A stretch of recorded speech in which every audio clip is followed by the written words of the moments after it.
Welcome back to my channel.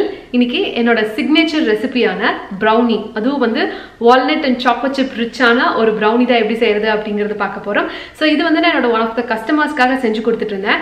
and இந்த brownie செஞ்சதுனால எனக்கு நிறைய repeat orders வந்துட்டே இருந்துச்சு. சோ அந்த ரெசிபியை தான் நான் உங்க கூட இப்ப ஷேர் பண்ணலாம் அப்படினு இருக்கேன். சோ கண்டிப்பா நீங்களும் ட்ரை பண்ணி பாருங்க. இப்போ வாங்க எப்படி செய்யறது அப்படினு பார்க்கலாம். இது செய்யிறதுக்கு முதல்ல நான் 160 கிராம் டார்க் சாக்லேட் எடுத்துக்கிறேன். அதுல 90 கிராம் unsalted butter சேர்த்திக்கிறேன்.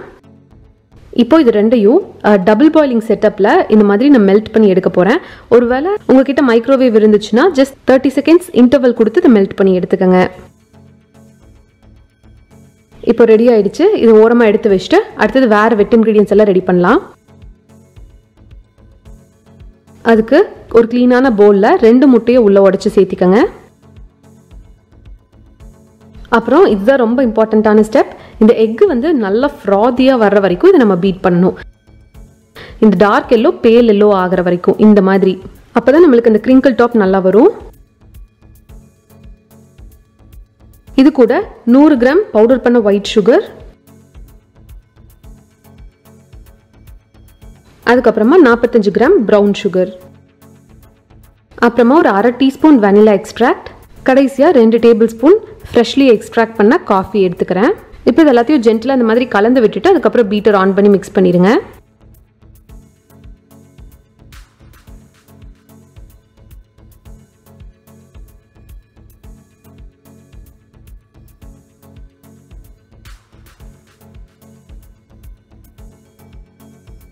அப்புறம் ஒரு ஸ்பேச்சுலா வச்சு இந்த மாதிரி கலந்து விடுங்க. அப்பதான் வந்து அடியில் வந்து எதுவும் பாட்டம்ல செட்டில் ஆகாம எல்லாமே ஈவனா மிக்ஸ் ஆன மாதிரி இருக்கும். ஸோ அதுக்காக அப்புறம் நம்ம ஸ்டார்டிங்ல ரெடி பண்ணி வச்சிருந்த அந்த சாக்லேட் மிக்சர் நல்லா ஆறுனதுக்கு அப்புறம் இந்த ஸ்டேஜ்ல உள்ள சேர்த்திக்கலாம். இப்போ இதையும் நல்லா பீட் பண்ணி எடுத்துக்கோங்க, ஃபுல்லா கம்ப்ளீட்டா மிக்ஸ் ஆகிற மாதிரி.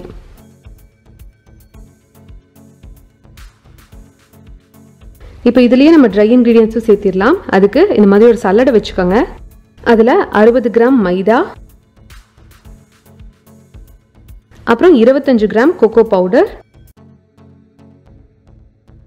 1/4 டீஸ்பூன் உப்பு, இது எல்லாத்தையும் நல்லா சலிச்சு நம்ம உள்ள சேர்த்திக்கலாம். இதுல வந்து பேக்கிங் பவுடர், பேக்கிங் சோடா அந்த மாதிரி எதுவும் ஆட் பண்ண போறதில்ல. அப்புறம் இந்த மாதிரி ஒரு விஸ்க வச்சு எந்த லம்ஸும் இல்லாத மாதிரி நம்ம கலந்து விட்டுறணும்.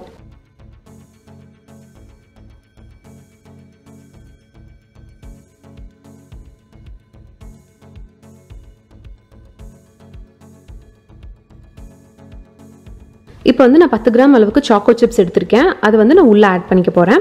இப்போ எடுத்துக்கிறதுல 3/4 மட்டும் நம்ம உள்ள சேர்த்திக்க போறோம். அப்புறம் மீதி 1/4 தனியாக எடுத்து வச்சிருங்க. கடைசியா நம்ம பேக் பண்றதுக்கு முன்னாடி சேர்த்திக்கலாம். அப்புறம் இதையும் நல்லா கலந்து விட்டுருங்க. இப்போ நம்மளோட ப்ரௌனி பேட்டர் ரெடி ஆயிடுச்சு. இனி நான் இதை 8x8 இன்ச் ஸ்கொயர் டின்ல ஃபில் பண்ணிக்க போறேன்.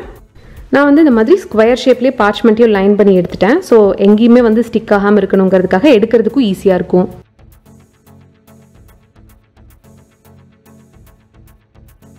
அப்புறம் இது எல்லா பக்கமும் கோட் ஆகிற மாதிரி எல்லா சைடும் இந்த மாதிரி திருப்பி விட்டுக்கோங்க.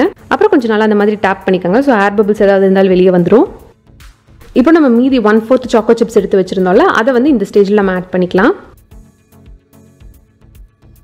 ஸோ கடைசியாக நம்மளோட ப்ரௌனியோட ஹீரோ வால்நட்ஸ் வந்து நான் சேர்த்திக்க போகிறேன். ஸோ 9 பீசஸ் இதுலேருந்து நம்மளால் எடுக்க முடியும். ஸோ நான் 9 வால்நட்ஸ் வந்து கரெக்டாக ஸ்பேஸ் பண்ணி வச்சுக்க போகிறேன் இந்த மாதிரி. ஸோ அவ்வளோதான், நம்ம பேட்டர் வந்து ரெடி ஆயிடுச்சு. நீங்கள் செஞ்சுக்கிட்டு இருக்கப்பவே வந்து உங்கள் அவனை 165 டிகிரி செல்சியஸ்க்கு ஒரு 8லேருந்து 10 நிமிஷம் ப்ரீ ஹீட் பண்ணிக்கோங்க. இப்போ கொண்டு போய் இதை நம்ம பேக் பண்ணுறதுக்கு அவனில் வச்சுட்டு வந்துடலாம். பேக் பண்ணுறதுக்கு அதே 125 டிகிரி செல்சியஸில் ஒரு 20லேருந்து 25 நிமிஷம் பேக் பண்ணோம் அப்படின்னா ரெடி ஆகிடும். இப்போ ப்ரௌனி வந்து ரெடி ஆயிடுச்சு. இது வந்து நான் அப்படியே கூல் பண்ணுறதுக்கு விட போகிறேன். ஸோ கூல் பண்ணதுக்கப்புறம் எப்படி இருக்குன்னு பாருங்க மேலே எவ்வளோ நல்லா ஃப்ளேக்கியா அந்த கிரிங்கிள் டாப் ஃபார்ம் ஆகி ரொம்ப ஃபட்ஜியான ப்ரௌனிஸ் உள்ள இருக்கும். ரொம்ப ரொம்ப சூப்பராக இருக்கும்.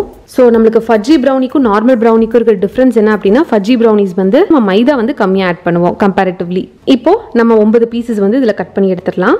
அவ்வளோதான், இங்கே பாருங்க எவ்வளோ சூப்பராக ரெடி ஆயிடுச்சுன்னு. எவ்வளோ மாய்ஸ்டாக எவ்வளோ ஃபட்ஜியாக இருக்குன்னு பாருங்க உள்ள. இது வந்து என்னோட சிக்னேச்சர் ப்ரௌனி ரெசிபி. இதை நான் ஆர்டருக்காக ப்ரிப்பேர் பண்ணிட்டு இருக்கேன். ஸோ இந்த ப்ரௌனிஸ்னால எனக்கு திருப்பி ரிப்பீட் ஆர்டர்ஸ் வந்துகிட்டே இருந்துச்சு. அதே கஸ்டமர் கிட்ட இருந்து எனக்கு 2-3 டைம் ப்ரௌனி ஆர்டர் திருப்பி ரிப்பீட் ஆர்டர்ஸ் வந்துருச்சு.